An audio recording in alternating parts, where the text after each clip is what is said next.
मिथुन राशि वालों, स्वागत है आप सभी का, हृदय से अभिनंदन है मिथुन राशि भिंड यूट्यूब चैनल में। बंधुओं, यह ज्योतिष कार्यक्रम आपके लिए कोई सामान्य कार्यक्रम नहीं है, यह एक बहुत बड़ी चेतावनी है। आपके पितरों और पूर्वजों को बांध दिया गया है एक भयानक कालपाश तंत्र से। इस तंत्र के क्या लक्षण हैं, क्या संकेत हैं, इन्हें आपको जानना बहुत अधिक आवश्यक है। साथ ही साथ यह तंत्र किसने किया है और इन सब से कहीं बड़ी बात कि यह तंत्र कैसे हटेगा, क्योंकि जब तक यह कालपाश तंत्र आपके पितृ पूर्वजों के ऊपर लगा रहेगा, वे चाहकर भी आपके जीवन में खुशियां नहीं ला पाएंगे, आपको आशीर्वाद भी नहीं दे पाएंगे।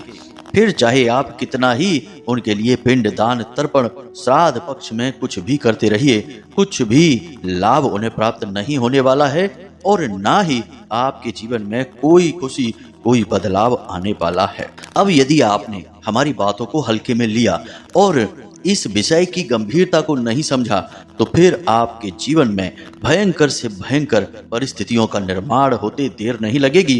क्योंकि पितरों का आशीर्वाद न मिला तो प्रेत तो तैयार खड़े ही हैं आपके जीवन की हर एक खुशी और सुख को चूस जाने के लिए, समाप्त कर देने के लिए। जी हाँ बंधुओं, फिर आपके जीवन में भयंकर दुर्घटना, अकाल मृत्यु, बीमारी, कर्जा, घाटा, झगड़ा, बुरे से बुरा जो कुछ भी हो सकता है वह कुछ भी हो सकता है। इसलिए बेहतरी इसी में है कि जब कुछ भयानक बुरा हो उससे पहले ही हम इस समस्या को अच्छी तरह से समझ लें और इसके समाधान भी जल्द से जल्द ढूंढ लें, ताकि हमारे जो पितृ हैं, पूर्वज हैं, वे हमारी रक्षा कर सकें। याद रखना कि आपके प्रथम देवता पितृ ही हैं और आपके सबसे बड़े रक्षक, आपके पालनहार, आपके पितृ देवता ही हैं। ऐसे में उनका बंधन आपके जीवन का बंधन हुआ, आपकी हर एक खुशी का बंधन हुआ और आपके जीवन में आ रही हर एक समस्या का सबसे बड़ा कारण हुआ। जी हाँ बंधुओं, तो ऐसे में आप यह भूल बिल्कुल भी मत करना, इस कार्यक्रम को हल्के में बिल्कुल मत लेना, हर एक बात की गंभीरता को समझना और जो भी बातें हम आपको बताने जा रहे हैं, जो संकेत, जो लक्षण हम आपको बताने जा रहे हैं, उन्हें पूरी गंभीरता के साथ अपने जीवन में मिलाकर देखना। यदि आपको एक दो संकेत भी मिल जाएं तो इस पितृपक्ष में इसका समाधान अवश्य कर लेना, वरना फिर आप यही कहते फिरोगे कि जीवन में सिवाय दुख के कुछ भी नहीं है। गुरुजी, हमारे जीवन में इतने कष्ट, इतनी परेशानियां क्यों हैं? तो आपके मन के इन सारे सवालों के जवाब आज के इस कार्यक्रम में मिलने वाले हैं कि क्यों आपके जीवन में इतने कष्ट हैं, क्यों आपके पितृ देवता, देवी देवता, आपके पूज्य आराध्य कुल देवी देवता आपको लाभ नहीं पहुंचा पा रहे हैं। हर एक समस्या का क्या कारण है और उसका क्या समाधान है, सारी बातों को हम आज विस्तार से आपको समझाने जा रहे हैं। बंधुओं, एक बात हम आपको बता दें कि यह कोई साधारण कार्यक्रम नहीं है, यह आपके जीवन के लिए एक संजीवनी बूटी है, जिसे हम चुनकर पूरी मेहनत के साथ माता भद्रकाली की कृपा और आशीर्वाद के साथ लेकर आए हैं। अब ऐसे में यह आपका धर्म है कि आप इस संजीवनी बूटी को स्वीकार करें, इसका विधिवत नियम और संयम के साथ प्रयोग शुरू करें और अपने जीवन में आ रही हर एक बाधा को समाप्त कर डालें। जी हाँ बंधु, तभी हमारी मेहनत भी सफल होगी और माता रानी के प्रति हमारी भक्ति भी कामयाब रहेगी, क्योंकि हम जो भी कुछ इस कार्यक्रम में आपको बताने जा रहे हैं वह माता रानी के द्वारा दी गई अनुभूतियों और उनके आदेश और आभास के आधार पर ही बताने जा रहे हैं। इसलिए हमारे द्वारा बताई जाने वाली हर एक बात पत्थर की लकीर होने जा रही है। बंधुओं, चाहे आपको हो या ना हो, लेकिन हमें अपनी माता रानी पर अंधा विश्वास है। हम सिवाय उनके किसी और के विषय में ना सोचते हैं और ना किसी की बात मानते हैं। और जब माता रानी ने आदेश किया कि आप लोगों को यह कार्यक्रम देना चाहिए, तो हमने तुरंत इसकी भूमिका बनाकर शास्त्रों के अध्ययन के द्वारा प्राप्त ज्ञान के आधार पर तंत्र मंत्र की संपूर्ण विधियों को खंगाल कर आपके लिए यह बेहतरीन ज्ञानवर्धक रामबाण कार्यक्रम लेकर आए हैं। तो बंधुओं, बस हमारा आपसे यही कहना है कि आप इस कार्यक्रम को अंत तक अवश्य देखना। हो सकता है कि कुछ बातें आपको अटपटी सी लगें शुरुआत में, क्योंकि इन चीज़ों के बारे में आपको ज़्यादा अभ्यास नहीं है। सामान्य इंसान को तंत्र मंत्र के बारे में मारण क्रियाओं के बारे में और तरह तरह के झाड़ फूंक के बारे में ज्यादा पता नहीं होता है। तो ऐसे में आप लोग थोड़ा सा यह सोचेंगे कि गुरुजी क्या बातें बता रहे हैं, लेकिन जब हम आगे बढ़ेंगे कार्यक्रम में तो धीरे धीरे आपको सब कुछ समझ में आने लगेगा और फिर आप हमारी हर बात से सहमत भी होने लगेंगे। तो बस कार्यक्रम को अंत तक देखना। हम उम्मीद करते हैं कि आप हमारी हर बात को समझ चुके हैं, हमारी भावनाओं को समझ रहे हैं और यह जान चुके हैं कि हम जो भी कुछ आपको बताने जा रहे हैं वह केवल और केवल आपके जीवन की कहानी है। तो बस कार्यक्रम को अंत तक जरूर देखना, यही हमारा आपसे निवेदन है। तो चलिए आज के इस विशेष कार्यक्रम को शुरू करते हैं, लेकिन इससे पहले माता रानी को आभार तो व्यक्त करेंगे ही, क्योंकि बिना माता रानी की कृपा और आशीर्वाद के इस संसार में कोई भी शुभ कार्य नहीं किया जा सकता है। तो चलिए जल्दी से माता रानी को आभार व्यक्त करने के लिए कमेंट बॉक्स में लिखिए, जय माँ भद्रकाली कृपा करो। एक बार नहीं 3 बार लिखना। माता रानी की आपको पूरी कृपा और आशीर्वाद प्राप्त होगा, हमें पूरा विश्वास है। इसी के साथ साथ बंधुओं, यदि आप इस चैनल कार्यक्रम पर पहली बार आए हैं तो आप इस चैनल को सब्सक्राइब अवश्य कर लेना। ऐसा करते ही आप हमारे और माता रानी के दिव्य परिवार के सदस्य बन जाएंगे और फिर माता रानी की सीधी कृपा और आशीर्वाद आपको बिना चाहे, बिना किसी मेहनत के यूं ही प्राप्त होने लगेंगे, क्योंकि आप परिवार के सदस्य बन चुके हैं।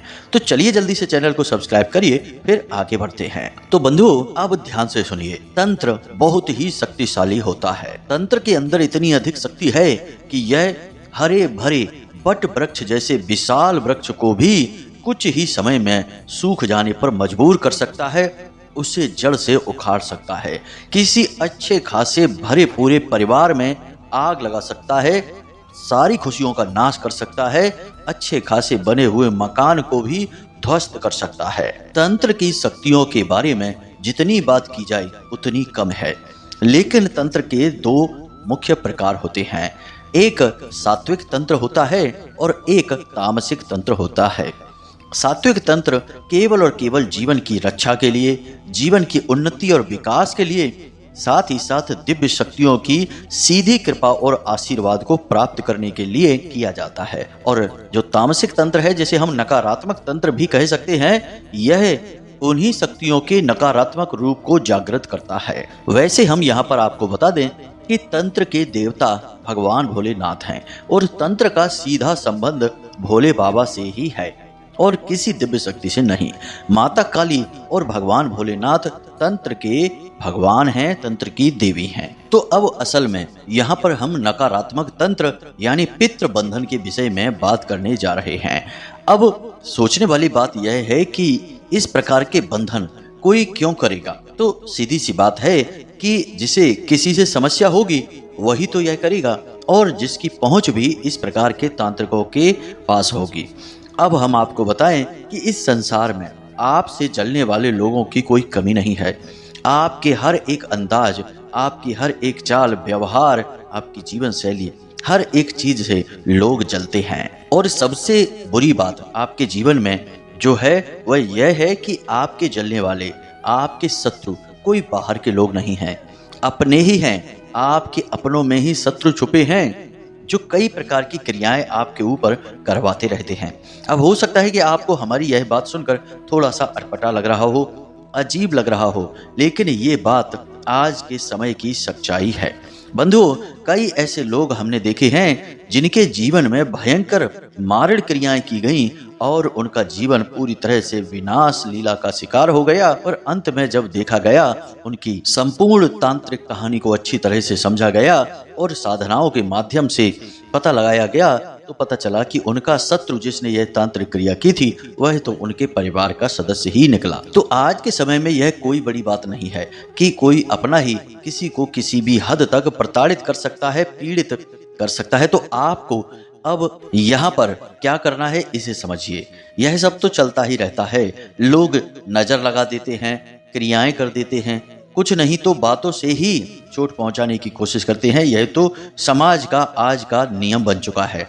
आज समाज में ऐसे ही लोग ज्यादा घूम रहे हैं जो दूसरों के शुभ चिंतक हैं, मतलब कि दूसरों का शुभ होते देखा तो उन्हें चिंता हो जाती है। ऐसे वाले शुभ चिंतक ज्यादा घूम रहे हैं।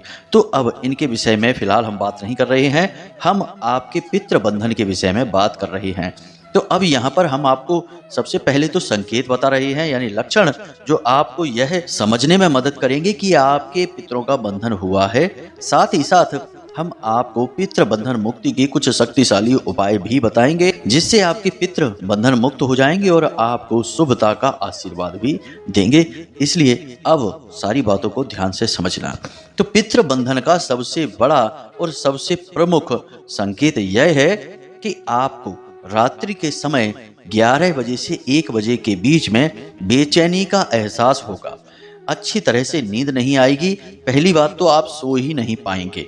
बेशक आप सोने के लिए लेटेंगे, लेकिन आप सो नहीं पाएंगे। और यदि आप जल्दी सो जाते हैं तो इस 11 बजे से 1 बजे के बीच में आपकी नींद बहुत खुलेगी, आपको प्यास बहुत लगेगी, आपके मन में बेचैनी बहुत रहेगी, या फिर हो सकता है कि आप कोई डरावना सपना देखें और इसी समय अवधि में चौंक कर जाग जाएं, डर कर जाग जाएं और फिर आपको नींद लेने में दिक्कत हो। मतलब कहने का यह है कि यह जो 11 बजे से 1 बजे का समय होता है, यह पितरों का समय होता है।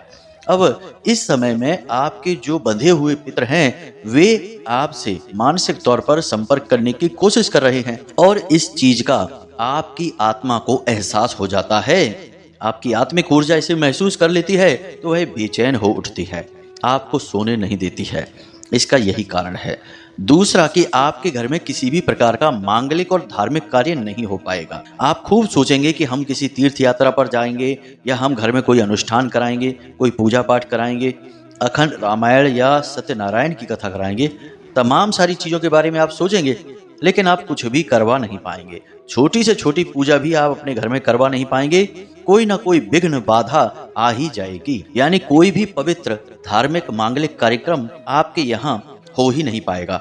अब कभी कभी ऐसा होगा कि आप कोई कार्यक्रम करवा तो लेंगे, लेकिन उस कार्यक्रम के दौरान आपको या तो गुस्सा बहुत आएगा, आपका अपनों से ही यानी घर के लोगों से ही किसी बात पर विवाद झगड़ा हो जाएगा, आपका मन बेचैन रहेगा और आपको कोई बुरी खबर भी सुनने को अवश्य मिलेगी ही। यानी कहने का मतलब यह हुआ कि आपका जो धार्मिक और मांगलिक कार्य है, जो आपने करवा तो लिया अपनी जिद की वजह से, लेकिन वह कामयाब नहीं रहेगा, वह असफल रहेगा, उसका लाभ आपको प्राप्त नहीं हो पाएगा।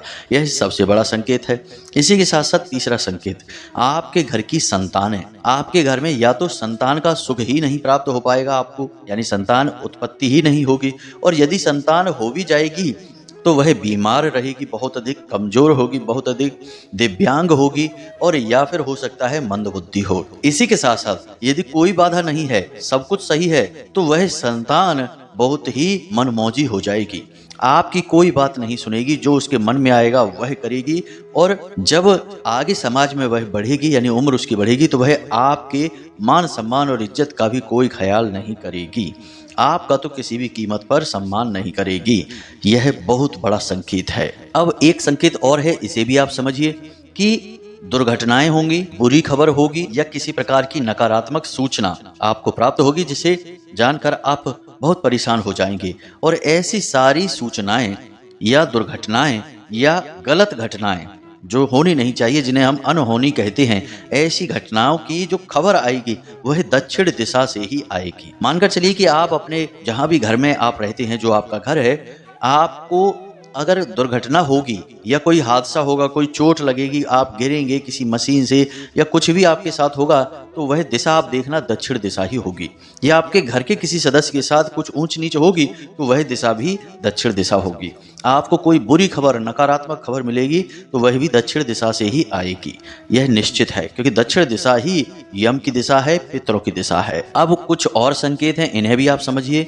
आपके घर में अचानक से पीपल का पौधा, बेर का पौधा, गूलर का पौधा, बरगद का पौधा, बम्बूल का पौधा, ऐसे पौधे अचानक से उगने लगेंगे। जी हाँ बंधु, जरा आप गौर करके देखना, आपके घर में, यानी घर की बाउंड्री पर हो सकते हैं, घर की छत पर हो सकते हैं, जहां मिट्टी डली होगी वहां पर, दीवालों पर हो सकते हैं, इस तरीके के पौधे उगने लगेंगे।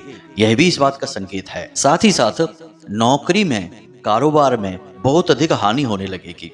आप चाहकर भी खूब मेहनत करेंगे तब भी इस हानि को रोक नहीं पाएंगे। आपको ऐसा लगेगा जैसे कि आपका दुर्भाग्य आपका पीछा कर रहा है, कोई आपके पीछे लगा है। आप अगर एक कदम मेहनत करके आगे बढ़ाते हैं तो कोई आपको 2 कदम पीछे खींच रहा है। इस प्रकार से आपको लगातार मानसिक परेशानी का या यूं कहें कि प्रताड़ना का सामना करना पड़ेगा। यानी काम धंधे व्यापार सब चौपट होने लगेंगे, पैसे की आवक धीमे धीमे पूरी तरह से समाप्त होने लगेगी और काम चाहे आपका कितना ही बड़ा क्यों ना हो, धीमे धीमे वह सिकुड़ता चला जाएगा और एक दिन आएगा जब पूरी तरह से बर्बाद हो जाएगा।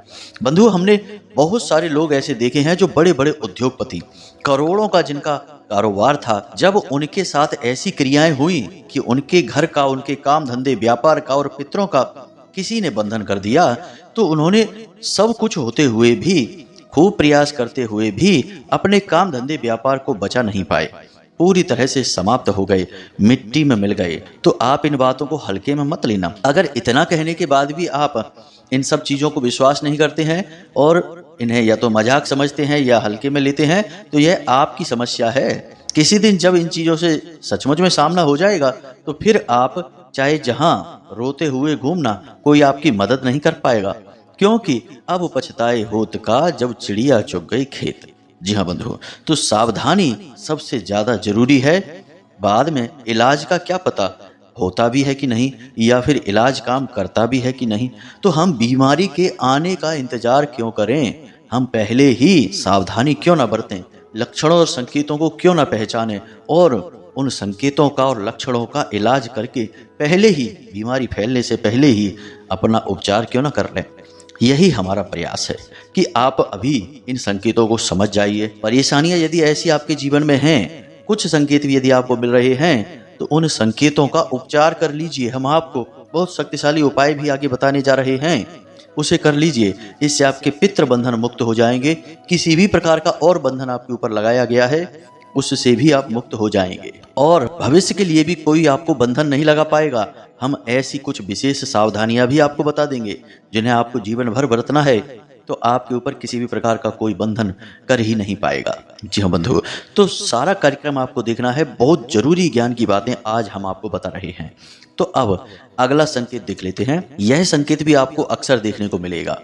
आप चिड़ियों के लिए कोई दाना डालेंगे अपने घर की छत पर या कहीं पर भी, तो उसे चिड़िया चुगने आएगी ही नहीं।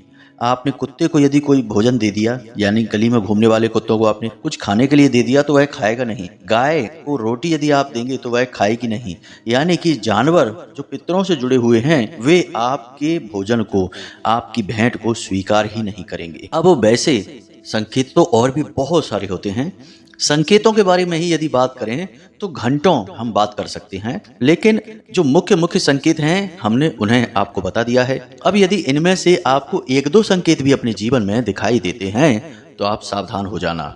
अब जो हम आपको बताने जा रहे हैं उसे गहराई से समझना और अपने जीवन में उसे उतार लेना, ताकि आपका भविष्य खतरे में ना आए। तो अब ध्यान से सुनिए कि यह क्रिया क्या है। सबसे पहले तो आप, जो हमने आपको बताया है कि पंच बलि संस्कार, इस पितृपक्ष में उसे जरूर किसी योग्य ब्राह्मण के द्वारा करवा लें। जो पंडित जी होंगे, जो कर्मकांड ब्राह्मण होंगे, उन्हें बुलाकर आप इस क्रिया को जरूर करवा लें।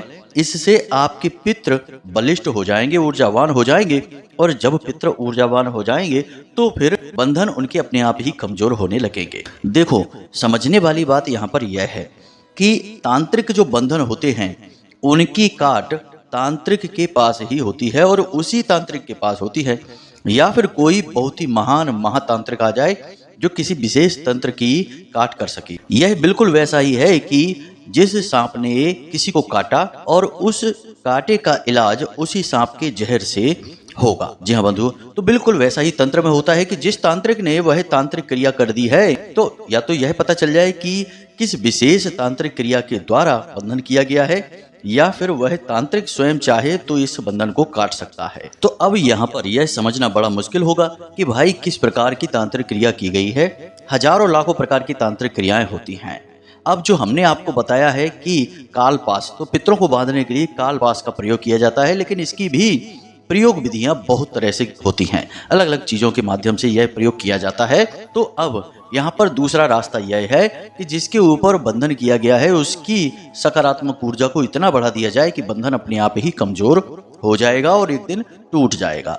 जैसे कि आपको कोई रस्सी से बांधे, फिर आप इतनी मजबूत हो जाए, इतनी शक्तिशाली हो जाए कि वह रस्सी कमजोर पड़ जाए और आप उसे तोड़ दें तो बंधन मुक्त हो गए। बिल्कुल वैसा ही है। तो अब यहाँ पर यदि आप इस श्राद्ध पक्ष में यदि अपने पितरों की ऊर्जा वर्धन के लिए यह पंच बलि संस्कार करवा लेते हैं तो आपको पितरों के लिए ऊर्जा वर्धन करने का बहुत अच्छा अवसर प्राप्त होगा। आपके पितृ ऊर्जावान हो जाएंगे तो बंधन अपने आप कमजोर हो जाएगा।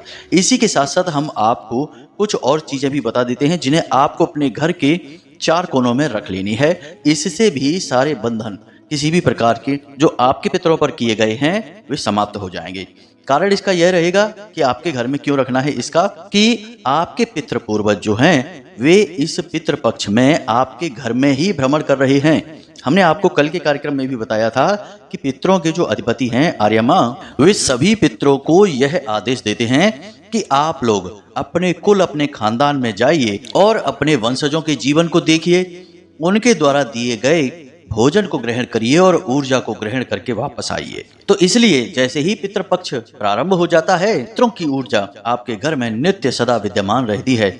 इसीलिए कहा जाता है कि पितृपक्ष के दौरान आपको हमेशा सदाचारी व्यवहार करना चाहिए, यहाँ तक कि पूर्ण ब्रह्मचर्य का पालन करते हुए शुद्ध मन से भगवान की पूजा पाठ आराधना करनी चाहिए। इससे पितृ प्रसन्न होते हैं और आपको आशीर्वाद देते हैं। तो अब ध्यान से सुनिए आपको क्या करना है।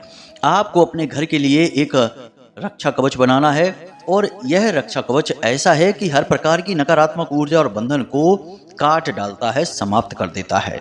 बहुत ही शक्तिशाली है यह रक्षा कवच।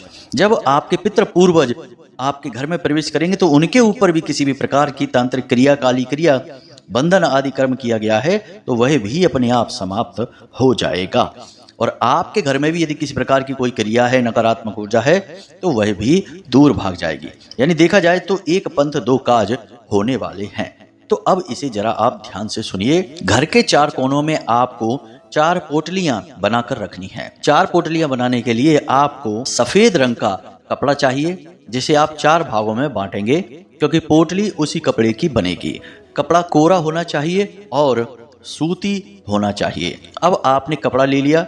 अब आपको 8 मुट्ठी चावल चाहिए, क्योंकि हर एक पोटली में 2 मुट्ठी चावल आएंगे।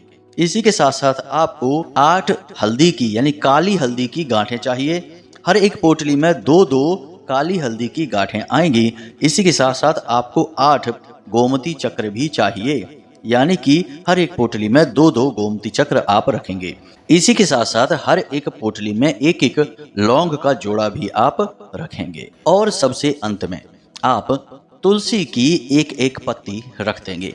अब यह आपकी बहुत ही शक्तिशाली सकारात्मक पोटली बन चुकी है जो हर प्रकार की नकारात्मक ऊर्जा को आपसे दूर भगाएगी।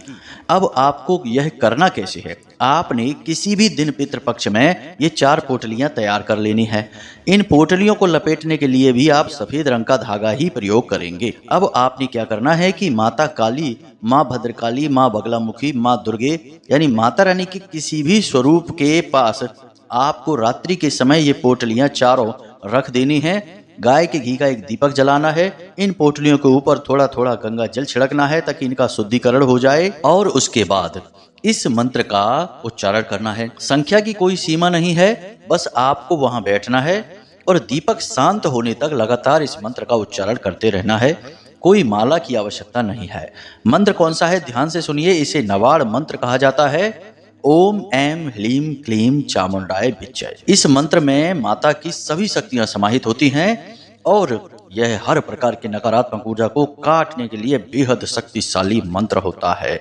अब आप लगातार इस मंत्र का उच्चारण करते रहें। उसके बाद जब दीपक आपका शांत हो जाए वहां पर, तो आप माता रानी को प्रणाम करें और पोटलियों को वहीं अपने पूजा घर में माता रानी के चरणों में रखी छोड़ दें और रात को सोने चले जाएं। उसके बाद अगले दिन आप सूर्योदय से पहले जागें। स्नान आदि करने के बाद माता रानी के पट खोलें और इन पोटलियों को उठाएं। पोटलियों को उठाने से पहले आपको फिर से दीपक जलाना है, माता रानी का आवाहन करना है और इसी मंत्र का उच्चारण करते हुए, यानी इसी नवाड़ मंत्र का उच्चारण करते हुए इन पोटलियों को आपको उठाना है और इन्हें अपने घर के चारों कोनों में रख देना है। अब आप इन्हें अपने घर के चारों कोनों में जब रखेंगे तो उस समय आपको ध्यान देना है कि ये पोटलियां जमीन पर नहीं रखनी है, इन्हें हवा में भी नहीं टांगना है, इन्हें किसी अलमारी में रखना है जिसमें आपके सिर के ऊपर इनका स्थान हो, यानी जितना आपकी सिर की ऊंचाई है उससे थोड़ा ऊपर इनका स्थान हो।